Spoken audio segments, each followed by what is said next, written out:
नमस्कार, मैं अंजना और आप देख रहे हैं न्यूज टाइम्स क्राइम अगेंस्ट। आइए रुक करते हैं आज की बड़ी खबर पर।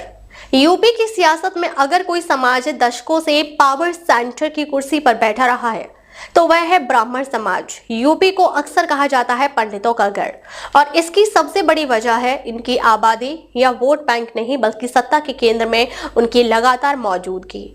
आज ब्राह्मण उत्तर प्रदेश में 16 से 70% के बीच है और अकेले 200 से ज्यादा सीटों पर इनका प्रभाव निर्णायक माना जाता है। प्रदेश के 1200 से अधिक गांव ऐसे हैं जहां गांव का नाम तक ब्राह्मणों से जुड़ा है। यह बताने के लिए काफी नहीं है कि सामाजिक और राजनीतिक पकड़ कितनी गहरी है।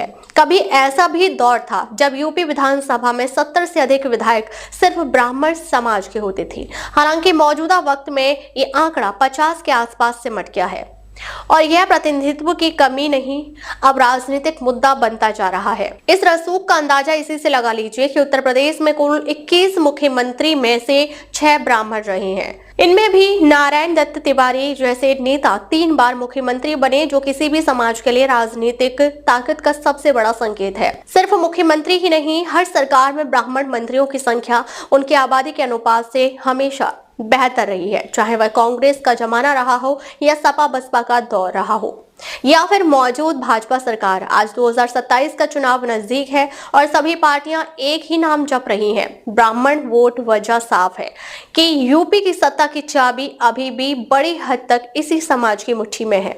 वाराणसी, गोंडा, बलरामपुर, कानपुर, बस्ती, लखनऊ, संत कबीर नगर, मेरठ, बुलंदशहर जैसे जिले में यह मतदाता सीधे मुकाबला तय करते हैं।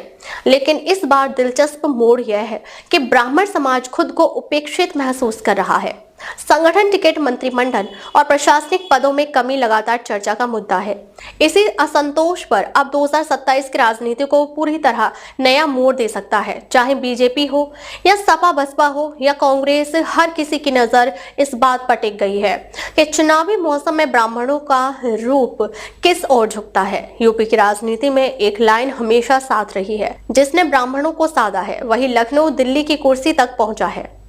क्या भाजपा सदन, संगठन और मंत्रिमंडल और 2027 के विधानसभा चुनाव में ब्राह्मणों की नाराजगी को दूर कर पाएगी, जबकि अन्य दलों की नजर भी ब्राह्मण समाज के वोटों पर गड़ी हुई है? तो ये तो वक्त ही बताएगा आगामी चुनाव में ब्राह्मणों का वोट किस तरफ जाएगा।